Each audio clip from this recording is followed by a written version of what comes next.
Bristol, a city in the southwest of England, which was a main slave port during the transatlantic slavery era.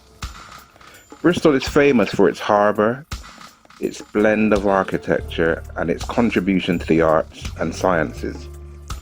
It's known for its Clifton Suspension Bridge, the Bristol Balloon Fiesta, and its rich history involving swashbuckling pirates and North American expeditions.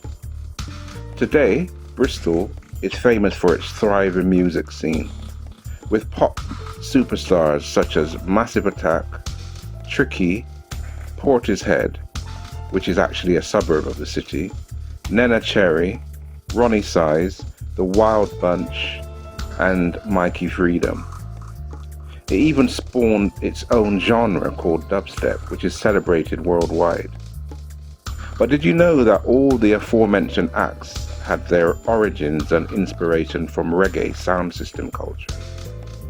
In the 50s and 60s, West Indian travellers like my grandparents descended on Bristol and settled in mainly the St. Paul's area of the city. At the time, St. Paul's was home to Irish, Indian, and Pakistani families, a real cultural melting pot. One thing the Jamaicans brought with them was their music. And with that came sound systems. A sound system can be described as a large PA system with powerful amplifiers, huge speakers in huge double or quad boxes, a turntable as opposed to a laptop or USB that they use today, and the obligatory microphone. Because there was only one turntable, the DJ or MC, as we would call it today, would toast on the mic to fill the gaps when the records were changed or turned over. As the DJ skills increased, they would toast for a longer time and would then toast on the version, as the instrumental on the B-side was called. They started off playing blue beats and ska and then proceeded to play reggae music in the late 60s and 70s. One of the first sound system owners in Bristol was the mighty Tarzan. He played in his own house blues from Friday to Sunday every weekend. It's a little known fact that Tarzan is the grandfather of the pop superstar Tricky. He grew up around his grandfather's sound system. Later he was influenced by his musical environment. He loved pop, hip-hop, soul and reggae, growing up in a melting pot of cultures in Bristol. It's this amalgamation of influence stemming from his grandfather's sound system that propelled him to the international stage. I remember Tricky as a lively, feisty individual who was everywhere in the 80s. He lived in an area called Totterdown, which was a suburb of Bristol across the city centre from St. Paul's. As we didn't venture outside of St. Paul's much, I remember thinking it quite strange that there was another area of black people in Bristol. They even had their own sound system and blues party scene. It was almost like a parallel universe that we had discovered. Tricky was frequenting the notorious Wild Bunch raves. They were held in huge townhouses in the affluent area of Clifton. News spread of these raves and everyone wanted a piece. They mixed reggae, hip-hop and soul and played on a sound system. DJ Milo, who was actually a neighbour of mine, and Daddy G were of Caribbean parentage and grew up with their parents going to Tarzan and Ajax's blues. Milo's uncle was a member of Studio 17 sound system, which was a spin-off from Tarzan sound. Milo and Daddy G brought his sound system culture they had grew up seeing and turned it into a massive new genre for Bristol. Daddy G brought the reggae elements. Milo and my old schoolmate Mushroom brought the exclusive white label hip-hop and Delge chipped in with the punk influence. Nelly Hooper was more on the soulful vibe. They even had their own toaster or MC or rapper, of which Tricky was one. They played to huge crowds in Bristol, especially at the St. Paul's Carnival, where they used to have roadblocks until 7 a.m. in the morning. Bristol Carnival was the only carnival to be allowed to go on so long, I might add.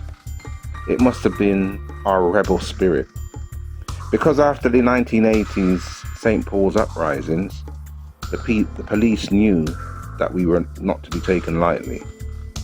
But the whole uprising issue is a separate episode to itself.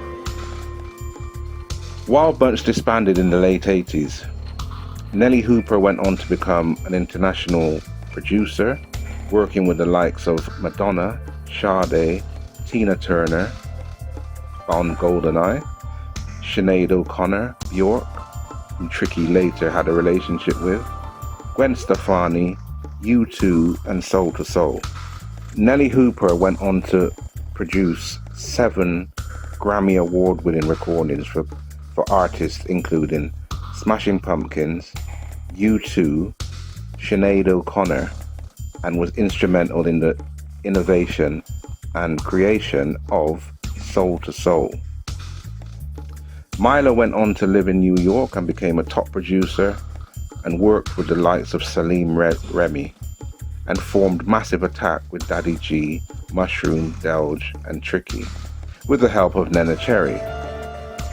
They were the pioneers of the so-called trip-hop scene, which was a fusion of hip-hop and electronica. It incorporated elements of jazz, soul, funk, dub, R&B, and other forms of electronic music, as well as sampling from movie soundtracks and other eclectic sources. The debut Massive Attack album, Blue Lines, was released in 1991 with the single Unfinished Sympathy, reaching the charts and later being voted the 63rd greatest song of all time in a poll by NME. 1998's Mezzanine, containing the top 10 single Teardrop, and 2003's 100th Window, charted in the UK at number 1. Both Blue Lines and Mezzanine featured in Rolling Stone's list of the 500 greatest albums of all time. Ronnie Size, the prolific drum and bass producer from Bristol, his roots started in the sound system culture. His elder brother is a sound system engineer. He actually had his own sound called Lasertronic Sound. I actually remember being in a Bristol sound clash with him in the early 90s with my sound at the time.